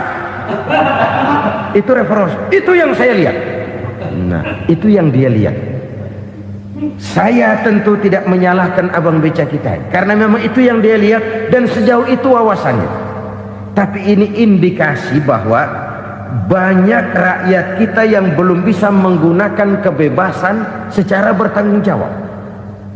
Padahal kebebasan tanpa tanggung jawab tirani. Sebuah contoh gampang-gampangan. Saya beli radio, saya setel di kamar saya, lalu saya bilang, ini radio gue. Yang beli gue, pakai duit gue setel di kamar gue, sekeras-kerasnya, gak ada urusan sama orang lain. Itu kata saya. Tetapi tetangga saya sebelah rumah kan boleh juga ngomong begitu. Kata tetangga saya, ini mata gue, yang ngantuk gue tidur di kamar gue. Kenapa suara radio lu nyampe kemari? Artinya apa ini? Kebebasan saya nyetel radio dibatasi oleh kebebasan tetangga saya yang mau tidur. Tidak ada kebebasan mutlak. Kebebasan mutlak tanpa tanggung jawab kembali akan melahirkan tirani, kembali akan melahirkan pemaksaan kehendak. Dan itu lagi-lagi bukan demokrasi. Saudara-saudara kaum muslimin rahimakumullah. Ini penyakit yang kedua, lukanya rasa keadilan, terutama di kalangan rakyat kecil. Itu mengendap menjadi akumulasi dan menunggu giliran kapan bisa dimuntahkan. Dengan kata lain, rakyatnya udah banyak banget makan yang perutnya jadi enak, nyelam. Kapan nunggu muntahnya? Udah begini banyak akumulasi yang mereka pendam di perut ini, sehingga ketika terjadi kesempatan itu sudah tidak terkendalikan lagi. Kita out of control. Saya tidak mentolerir sikap-sikap kekerasan. Bahkan saya lebih cenderung bahwa kalau di rumah kita banyak tikusnya saja racuni, jangan rumah dibakar. Bahwa ada korupsi, ya, ada kolusi, memang ada nepotisme, tentu. Tetapi tikusnya saja racuni. Jangan rumah dibakar. Masa mau ngusir tikus bakar rumah? Tikusnya lari, tikusnya selamat, rumahnya ewes-ewes.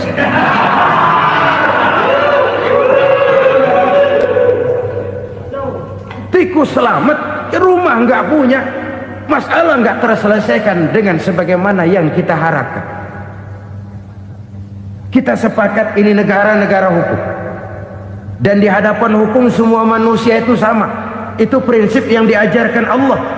Al-musawat bainan nas fi takalifil ahkam. Semua manusia sama dalam berhadapan dengan hukum Allah Subhanahu wa ta'ala.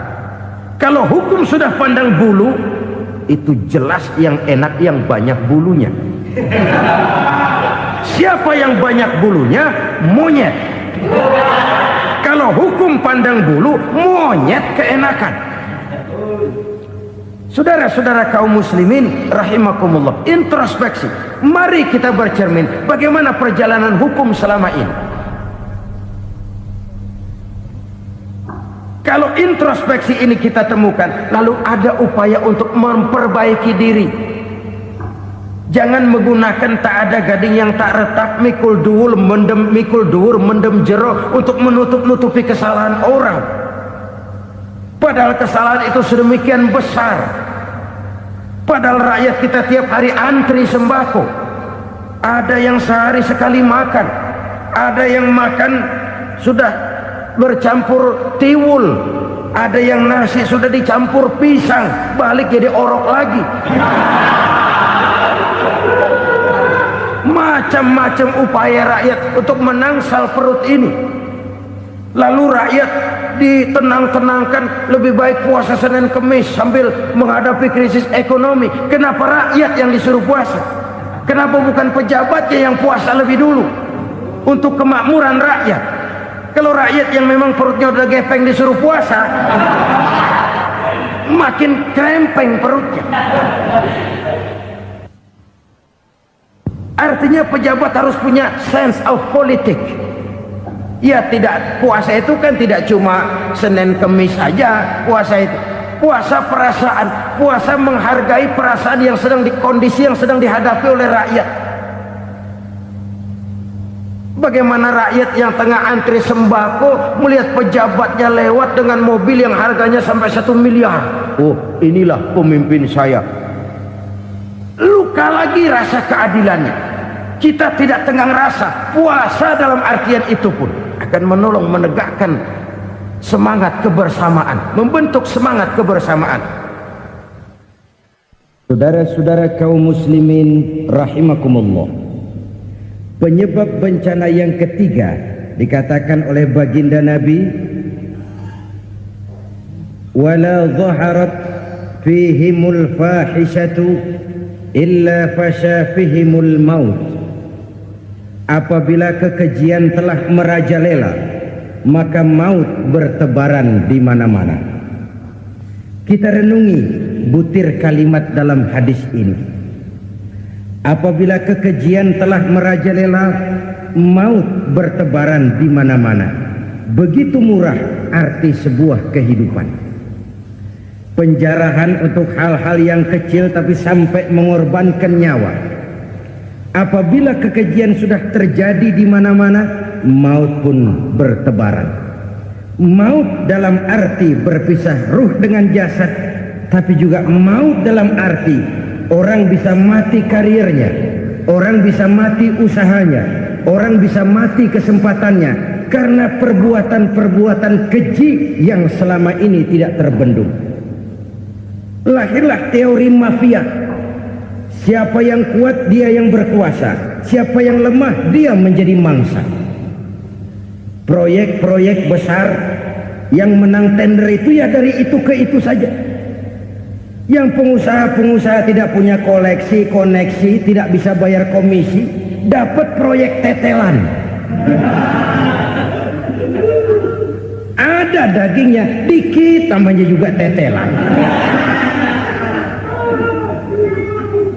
Dagingnya sudah habis disantap oleh meja.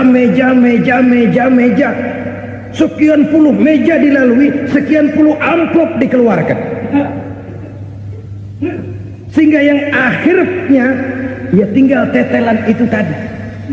Maka kualitas pekerjaan pun sudah bukan lagi jadi masalah.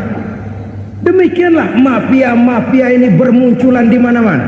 Di pengadilan terkenallah mafia pengadilan. Hukum bisa dibeli, hukum bisa dipesan menurut kebutuhan sponsor.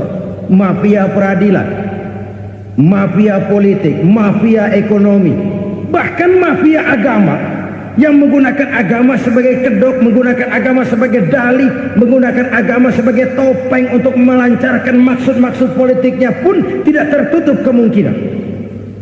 Apabila kekejian telah merajalela, maut bertebaran di mana-mana. Korupsi, kolusi, nepotisme itu bagian dari kekejian. Kita selama ini kalau mendengar maksiat, itu yang terbayang cuma judi, mabuk, zina. Iya, itu maksiat. Tapi korupsi, kolusi, nepotisme itu juga maksiat dalam bentuk lain. Kalau ini sudah bertebaran, maka maut terjadi di mana-mana. Jangan bayangkan cuma mati orangnya, itu sih kewajiban. Yang menyakitkan itu orangnya masih hidup tapi dibikin mati, karirnya mati. Kenapa? Karena yang diperlukan bukan cuma orang pinter tapi orang taat. Biar pinter, kalau nggak taat minggir. Biar bodoh, kalau taat bisa nyenangin atasan, bisa nyemur. Kumaha juragan wae ayeuna mah. Itu yang kadang-kadang dapat penghargaan. Tidak ada prestasi kerja kecuali bikin senang orang di atas. Kita lihat di desa-desa jalan rusak. Kalau ada berita pejabat anak mau turun, jalan rata sekali. Sampai tanah dari mana aja dikeruk buat ngeratain tuh jalan. Pejabat pulang legok lagi jalanan. Katanya kita kerja buat rakyat, nyatanya kita cuma melayani atas. Kenapa? Terjadi lingkaran setan. Seperti kata lagu Dul Sumbang itu. Mahasiswa takut sama dosen, dosen takut sama dekan, dekan takut sama rektor, rektor takut sama menteri, menteri takut sama presiden, presiden takut sama mahasiswa.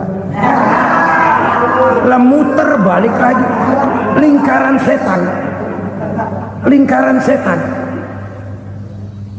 Saudara-saudara kaum muslimin rahimakumullah, kekejian yang merajalela, praktek-praktek mafia yang tertuang dalam kehidupan sehari-hari menyebabkan orang mati karirnya, jasad masih hidup, karir mati, itu menyakitkan.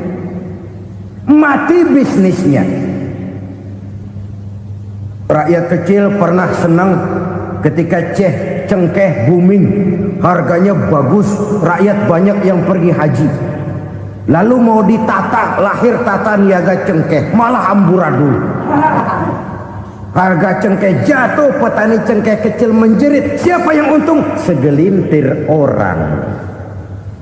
Masihkah kita pakai atas nama rakyat untuk kepentingan nasional, padahal yang nyanyi cuma segelintir orang? Masihkah kita mau bohongi rakyat ini dengan mobil nasional tapi bikinan Korea?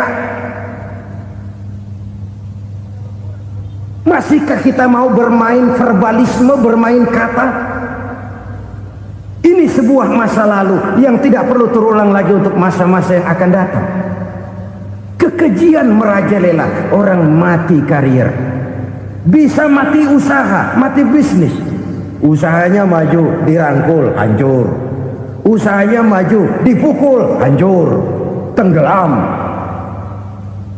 Bahkan yang memilukan dan memalukan badan-badan usaha milik negara itu dikebiri sedemikian rupa sehingga tidak menghasilkan hal-hal yang bermanfaat buat negara. Saudara-saudara kaum muslimin rahimakumullah, kalau nafsu yang sudah mengatur itu semua, maka kekejian pun merajalela. Orang sudah pakai teori mafia, yang kuat dia yang menang, yang kuat dia yang berkuasa, yang lemah silakan minggir di sudut-sudut kehidupan. Kalau kekejian seperti ini merajalela, maut bertebaran di mana-mana. Banyak orang mati karirnya, banyak orang mati usahanya, banyak orang mati imajinasinya. Sekarang ini dalam dunia seni yang banyak karyawan seni, bukan seniman. Seniman itu kan dilahirkan, lain seniman, lain karyawan seni. Sekarang yang banyak karyawan seni, bukan seniman. Mati karir, mati imajinasi, mati improvisasi, sehingga kehidupan persis sinetron. Sinetron itu yang kita lihat rumah mewah, yang kita lihat rumah bagus. Gak pernah kita lihat di sinetron kita ini rakyat antri sembako. Kita dijejali hal-hal yang indah, yang wah, yang membuat kita tenggelam dalam gaya hidup instan, tenggelam dalam gaya hidup wah. Kita lupa dengan realitas keseharian di tengah-tengah masyarakat kita. Lahirlah kelompok-kelompok selebritis, dibesarkan oleh berbagai media. Selebritis pilek aja masuk koran, pilek.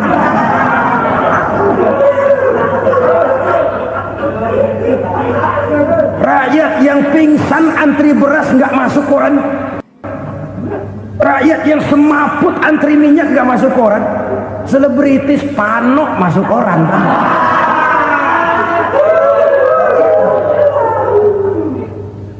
Kita besarkan hal-hal kecil, kita kecilkan hal-hal besar. Karena apa? kita mengejar oplang, kita profit oriented, tidak lagi berorientasi kepada realitas hidup yang kita hadapi ini. Kalau kekejian sudah merajalela, kata Nabi, maka maut bertebaran di mana-mana. Maut dalam artian maut, coba lihat sekarang begitu murah nyawa. Karena 1000 perak orang mau nusuk bunuh. Karena beras seliter orang khilaf, begitu murah kehidupan. Tapi kekejian dalam bentuk korupsi, kolusi, nepotisme, kekejian dalam bentuk itu mematikan karier, mematikan bisnis, mematikan imajinasi, mematikan kreativitas. Itu juga maut dalam bentuk lain akibat kekejaman lain. Ini penyebab yang ketiga. Yang keempat, penyebab bencana menurut baginda Rasul, wala tuffiful mikyala illa muni'un nabat. Apabila timbangan sudah dicurangi, maka tercegahlah tumbuh-tumbuhan. Apabila timbangan sudah mulai curang, maka terjadilah musim paceklik. Apabila bisnis sudah bergaya mafia tadi itu, kecurangan-kecurangan terjadi, tender di balik pintu, yang dimenangkan cuma kelompok-kelompok yang bisa memberikan presentasi yang besar, muni'un nabat, terjadilah paceklik. Paceklik, panen gagal, wereng, ya wereng, kemarau panjang, it's okay, air sulit, iya, tetapi kan semua itu ada yang ngatur. Kemarau ada yang ngatur, belalang itu ada yang ngatur, air itu juga ada yang ngatur. Yang ngatur itu yang serba maha. Kalau ia murka melihat kecurangan timbangan, Allah itu kalau murka kan gampang saja, tinggal komandoin balang, lang, hancurin tuh sawah. Konvoy belalang, konvoy. Allah tinggal ngutik angin El Nino, mampir lo ke Indonesia, hujan nggak turun-turun, kemarau panjang. Jadi kalau musim kemarau kan namanya anginnya El Nino. Kalau musim hujan anginnya namanya La Nina. Cakep namanya, kejem orangnya.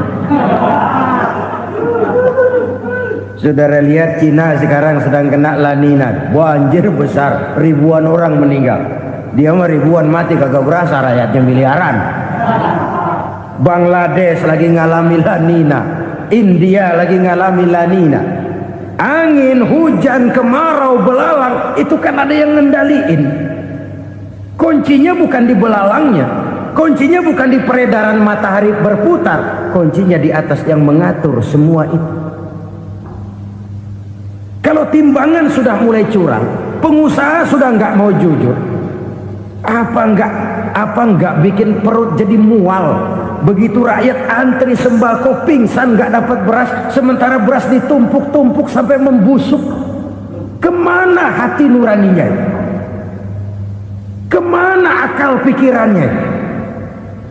Kemana mereka yang berbuat atas nama rakyat tapi melihat rakyat susah tidak tergerak hatinya? Apabila timbangan sudah mulai dicurangi, bisnis sudah mulai melenceng, maka terjadilah paceklik. Sebuah negara yang berhasil dalam swasembada pangan, lalu sekarang menjadi negara yang rakyatnya antri untuk memperoleh kebutuhan pangan. Saudara-saudara kaum muslimin rahimakumullah, ini intinya adalah kecurangan. Kalau kecurangan sudah terjadi di mana-mana, dan ini milik siapa saja, bukan soal tempat, bukan soal jabatan, soal manusianya, SDM-nya.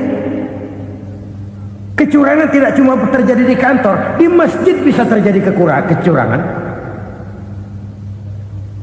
Korupsi tidak hanya bisa terjadi di kantor, di madrasah bisa ada korupsi. Faktor manusianya, ini soal SDM.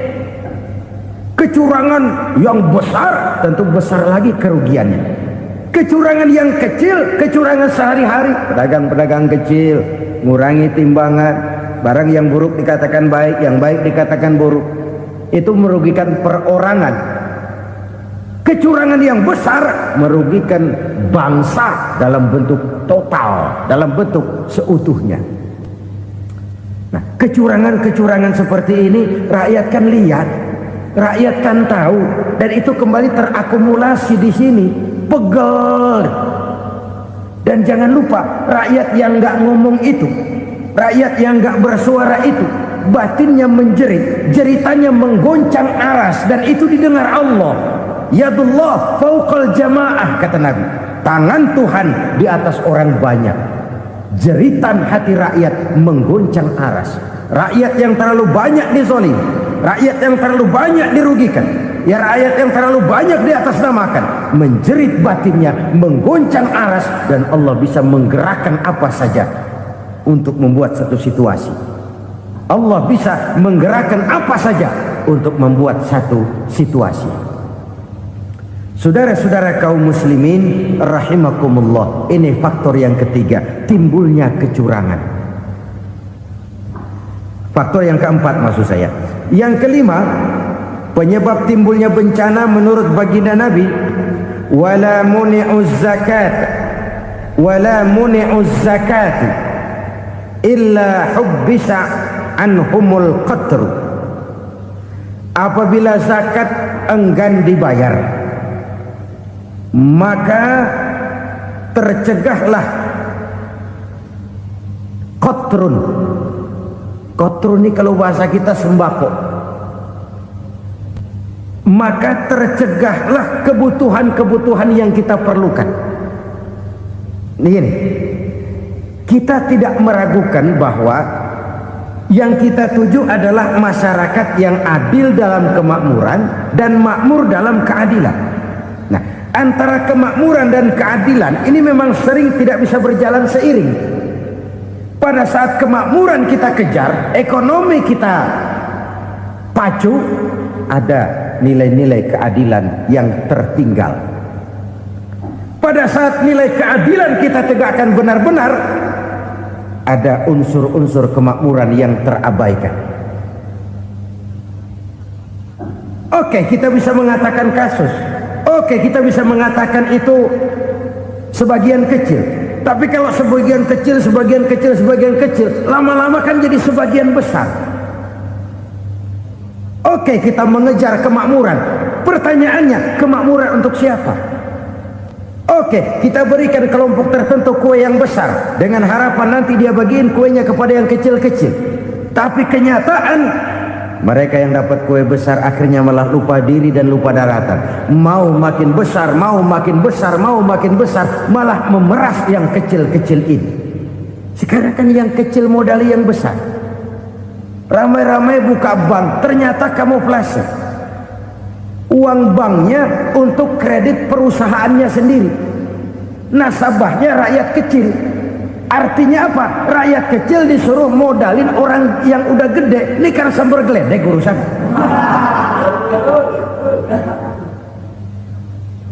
Ini kan permainan apa lagi? Rakyat kecil suruh modali yang gede. Nasabahnya rakyat kecil, kumpulkan uangnya di bank, kucurkan kredit kepada perusahaannya sendiri. Bukankah itu rakyat kecil suruh modali yang gede?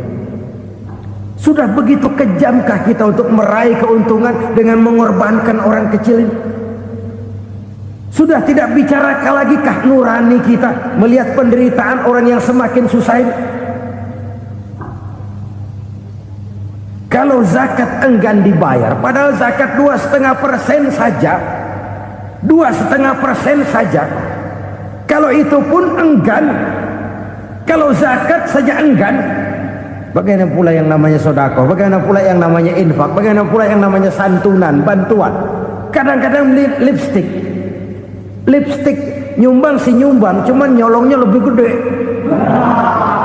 Ini namanya sumbangan lipstick. Buat lipstick itu kan buat ngumpetin bibir pucat.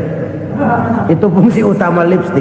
Buat ngumpetin korupsinya, nyumbang kegiatan-kegiatan sosial. Tapi yang dia korup lebih gede dari yang dia sumbangin. Lipstick kamuflase. Nepu kata anak sekarang.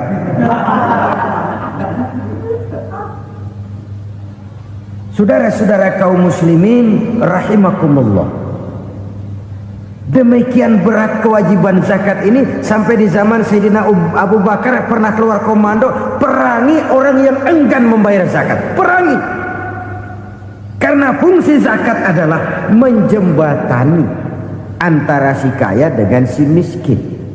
Bahwa ada kemiskinan itu Qur'ani. Allah menyatakan, aku melebihkan rezeki sebagian kamu dari yang lain. Ini kan kesenjangan. Allah melebihkan rezeki sebagian kamu dari yang lain. Ada itu, tetapi itu berjalan secara nature. Nah, kalau direkayasa, yang kaya semakin kaya, yang miskin semakin terpuruk, yang sudah besar dapat proyek besar, yang kecil dapat tetelan. Ini kan rekayasa namanya. Kesenjangan yang direkayasa ini yang kita harus kikis. Nah, fungsi zakat menjembatani dari sisi sosial. Dari sisi pribadi, Nabi berpesan, zakku amwalakum biz zakat. Bersihkan hartamu dengan zakat. Sekarang ada istilah nyuci uang. Uang hasil korupsi itu bisa dicuci, dijadikan uang bersih. Bukan pakai rinso, bukan.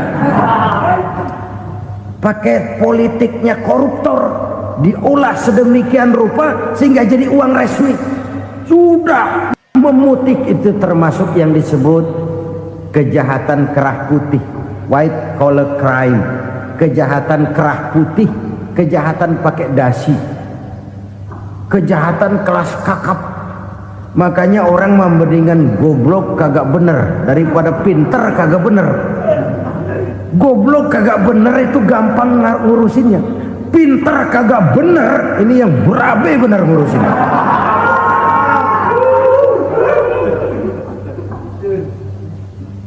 Kita bukan cuma perlu orang pinter kok di zaman sekarang. Kita perlu orang-orang bener yang punya komitmen, yang sesuai kata dan perbuatan, yang bisa merasakan apa yang dirasakan oleh rakyat, yang punya sense of politik yang tinggi, yang peka, yang penuh keterbukaan, yang punya wawasan dan pandangan jauh ke depan. Dari sisi pribadi, zakat itu membersihkan harta kita. Ya, dia tercampur dengan yang subuhat, dia bahkan mungkin tercampur dengan sedikit-sedikit yang haram. Itu zakku amwalakum biz zakat. Bersihkan hartamu dengan zakat itu. Pada sisi sosial ia menjembatani, pada sisi pribadi ia membersihkan harta kita. Karena itu kalau kita minta berdoa minta rezeki, syarat rezeki itu halalan thayyiban wasi'an. Nggak pernah kurang dari 3 itu. Halal, bagus, banyak. Halal, bagus, tapi sedikit, susah ngaturnya. Halal, banyak, tapi kurang bagus, buat apaan? Bagus, banyak, tapi haram, enggak ada artinya. Sebab kata Imamul Ghazali, kalau kau terlalu suka memakan makanan yang haram, dikunyah masuk ke dalam perut besar, digiling oleh perut besar, menghasilkan energi, menggerakkan sel-sel pembuluh saraf, kau juga akan cenderung berpikir yang haram. Kalau sudah cenderung berpikir yang haram, perbuatan pun akan mengarah kepada perbuatan-perbuatan yang haram. Dulu waktu kelompok Jimbaran 200 konglomerat Indonesia kumpul, dihimbau supaya sekian persen kasih pengusaha-pengusaha lemah. Itu kan cuma sekedar belas kasihan, tidak banyak menolong keadaan. Dan bukan itu yang diperlukan pengusaha-pengusaha kecil. Yang diperlukan adalah berikan kami kesempatan seperti mereka dapat kesempatan. Berikan kami peluang seperti mereka juga dikasih peluang. Kalau cuma dikasih 100 juta, 200 juta hari ini, usaha kami nggak ada prospeknya, peluang kagak ada, kan sama juga bohong. Diceburin ke kali, disuruh berenang, tangan diikat, mendingan mampusin ketahuan. Ayo berenang, berlomba, tangan diikat, kaki diikat, sama saja nyuruh mati. Jadi jangan kasih ikannya, kasih kailnya. Yang diperlukan pengusaha kecil menengah ke bawah itu bukan cuma sekedar belas kasih dari konglomerat besar. Berikan kami peluang seperti mereka juga dapat peluang. Berikan kami kesempatan seperti mereka dapat kesempatan. Berikan kami kredit dengan kemudahan seperti mereka juga kalau minta kredit begitu mudahnya. Menciptakan peluang dan kesempatan, pemerataan. Bukan menciptakan manusia Indonesia dengan standar ekonomi yang sama. Semua rumahnya harus sama, semua punya mobil. Itu sih kebersamaan bebek. Bebek, coba lihat bebek. Satu ngalor semua. Satu ngidul semua. Kebersamaan bukan itu. Kebersamaan adalah menciptakan peluang. Kalau yang kaya bisa semakin kaya, kenapa yang miskin tidak bisa ikut naik jadi sedikit kaya? Kalau pengusaha yang sudah kuat bisa bertambah menjadi kuat dengan proyek mega proyek, kenapa yang menengah tidak bisa ikut menjadi kuat? Dan kenapa kekejian itu merajalela? Kita dengar lewat berita-berita PLN tekor, PLN hutang. Kenapa? Dia beli listrik dari swasta yang belinya lebih mahal daripada penjualannya. Artinya dia beli itu listrik dari perusahaan listrik swasta, dia jual kepada rakyat lagi. Harga jualnya lebih murah daripada dia beli kepada swasta. Kenapa? Ada tekanan lagi tuh. Biasa siklus lagi. Hukum Boyle. Atas neken, paling bawah gepeng. Ya kita nih rakyat kecil, emang nasibnya gepeng terus. Saudara-saudara kaum muslimin rahimakumullah, dari 5 penyebab bencana ini kita ambil kesimpulan untuk sebuah renungan dan introspeksi kita bersama. Pertama, mengingkari janji, padahal janji itu yang lebih tinggi nilainya adalah di hadapan Allah Subhanahu wa ta'ala. Baik wakil-wakil rakyat di parlemen maupun pemimpin-pemimpin rakyat di dalam kabinet, apabila memangku suatu jabatan, selalu mereka mengawali dengan sumpah, dan sumpah itu dimulai dengan demi Allah.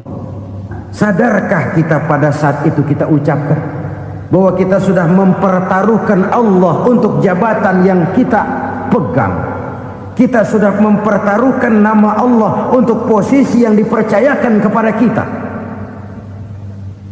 Sadarkah kita bahwa menyia-nyiakan itu satu dosa yang sangat besar, yang tidak hanya kepada Allah tetapi juga kepada rakyat yang kita wakili, kepada rakyat yang kita pimpin. Cukuplah sudah rakyat dijadikan adres, umat dijadikan alamat sebagai numpang. Marilah kita kembali kepada komitmen awal dengan jujur kepada janji kita sendiri. Lalu yang kedua, kekejian, baik berupa korupsi, kolusi, nepotisme, dan perbuatan-perbuatan lain akan melahirkan kemiskinan. Kekurangan pangan bukan satu-satunya yang menyebabkan rakyat menderita. Lukanya rasa keadilan terakumulasi di hati rakyat, dan jeritan hati rakyat mengguncang aras. Kalau Allah murka, Allah bisa melakukan apa saja untuk menciptakan suatu kondisi. Faktor yang ketiga adalah praktek mafia menebarkan maut, baik orang yang mati jasad dan rohaninya maupun orang yang mati karirnya, mati kejujurannya, mati usahanya, mati imajinasinya. Hilang kreativitas kita sebagai bangsa. Faktor yang keempat, kecurangan-kecurangan di bidang usaha, di bidang tender, mengandalkan menjual kekuasaan. Dan memang repot kalau penguasa jadi pengusaha. Mau atau tidak mau, kebijakan-kebijakan kekuasaannya akan memperkuat jaring-jaring usahanya.